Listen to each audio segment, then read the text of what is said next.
Hello, this is Dr. Jacqueline Owusu. So, guys, I'm so sorry because the part one to this video, I towards the end, we realized that we had no voice, and it was so good because it was talking about finances and how you shift your mind positively, towards financial literacy, getting financially literate, and then be able to help yourself. So I didn't want you guys to mix in. I told you one of my mentors has a book out called, he wrote in 2006, I think, and published in 2007, From the Cash Man to the Trash Man. And he is a millionaire, multi-millionaire. So, one of the things, he also has a book out called Boss Moves. And then this book has been like, I think 80 something years, like Think and Grow Rich. And then any of the Rich Dads stuff. This one is Rich Dad Cash Flow Quadrant.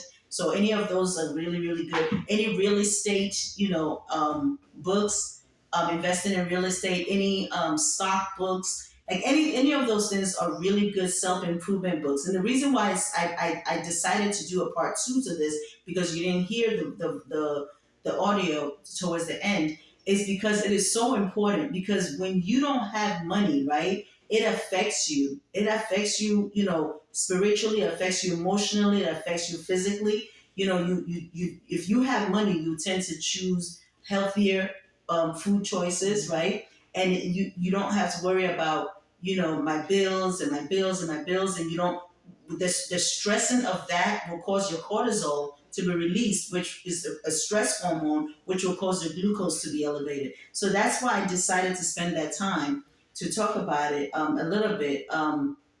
He has this really in um, Dr. Golden's book. He has this thing that's really good that I felt I should share with you all. And he talked about the poor and the middle class and the rich. Okay. And he said that, for the poor, when we get money, right, it comes in as income, right? But then it goes out. There's the outgo window. And he says, the outgo window is your taxes, your rent, your utilities, your food, your clothes, your children, your auto. And so the money comes in and it goes out, and you live in paycheck to paycheck, and you don't understand why you're not making ends meet. And a lot of times, and I've been there too, so I'm not judging anybody. I'm telling you, this is what we do. You're robbing, what is that saying? Go, you're robbing Peter to pay Paul. So you can change that. You can change your generational wealth, and you can change, you can change your generational curse and become generationally wealthy, so that not because you have a love of money, but because money is good to have, and it keeps you sane, so that you can be able to be financially sound and then be able to give some out to those of your loved ones or people who also need help, right? Because right now, if you're broke and somebody comes to you and you're not making ends meet, you can't help the person. But if you have more than enough, right, then that person comes to you and you should be able to help that person, right? So that's what this is all about. And then also, being financially sound also helps you emotionally and physically. So that was the cash flow for the poor. Then the cash flow, so money comes in and it goes out, right? People make the money from outreach. The actually says most people get their income from their job, right?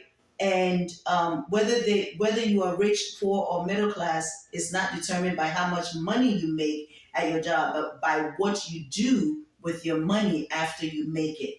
Okay, so he said, poor people. The main reason poor people are poor is because the money comes in and it goes to bills. They don't really do anything. Your money is not growing for you, right? And then he says the middle class money will come in, and this is their quadrant. Hold on, it's called the financial house. For the middle class financial house, right? So money will come in as income, right? You can see it. Then it goes to this is the window with, it's wealth reducing liabilities, he calls it.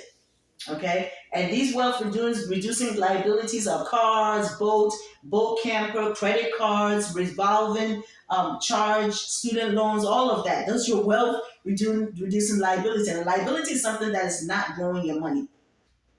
And then he also said, and then from there, the debt goes into the outgo window, which are your taxes, your rent, your utilities, food, clothes, children, and auto, right? Then he said, this is what the rich does. The rich, the same thing, the income comes in, right, as money. But what the rich does is, you see this line, this thing here? Whereas before, the poor was going straight to outflow, right? The middle class is going to the wealth reducing liabilities and then to outflow. The rich does this first. They have what you call IPA, which is income produced assets, income producing asset. So in their income producing asset, when the rich get their money, they put the bulk of their money in the income producing asset. Why? Because that income producing asset is going to make money for them. And I'm going to tell you what some of the income producing assets are. And I'm spending time going like this, because I told you, when you are not well financially, you're not well health wise, you're not, it affects a whole lot. So this channel, we are spirit, soul, and body, baby, and we're going to get it. We got this. So he says in the ink. So this is what it should look like in your income producing assets. It should be real estate, stocks, car, like purchase a car wash, parking lot, licenses, royalties. Write a book. When you write a book, you can reproduce what Miles Monroe said that I'm going to tell you later on about. Being fruitful, then being multiplying it, and then subduing, like reproducing it. So he said, be fruitful, multiply, replenish, and then subdue. So I'm going to talk about that and how it applies to financial stuff, okay? And then network marketing. He says, so all of this is coming in, and then you can use this, the income producing assets, because an asset is using your money to produce money for you. Then that will go into your that asset produce income producing asset would then feed, you see that, the wealth reducing liabilities as well as your outgo. You see how it is? I hope you can see it. But basically, if you get the book, it will show you. So it's very important. Somebody might say, well, I'm too old. You're never too old.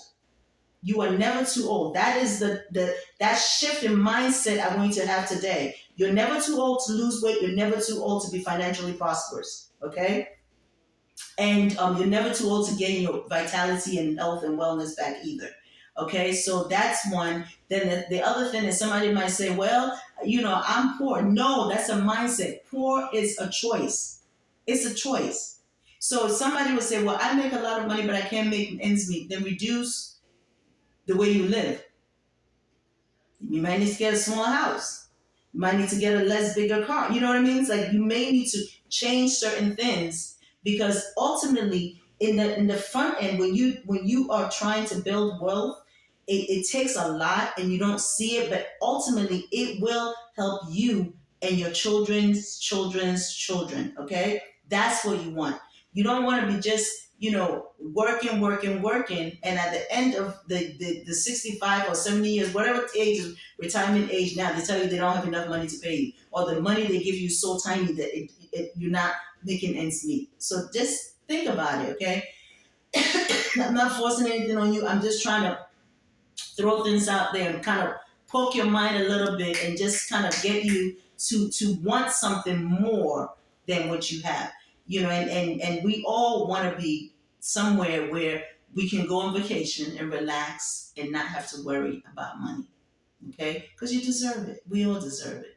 Okay? So let us work on that, as well as at the same time working on our health, making sure you're increasing your consumption of fruits and vegetables, fresh fruits and vegetables, and um, your water.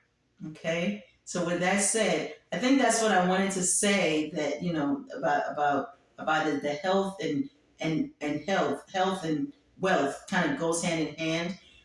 So it is very important, because if you're not healthy, then you can't really enjoy your money. But if you have money and you're not, if you don't have money and then you're worried about how you're going to make ends meet, and it will affect your health. So it goes hand in hand. So I just wanted to, this is kind of what I was saying. And I was saying that you're worth it, you are important, you're valuable, you can do this. Improve yourself. Self-improvement is key, okay? Improve yourself, learn as much as you can, read as much as you can, apply it, and you will see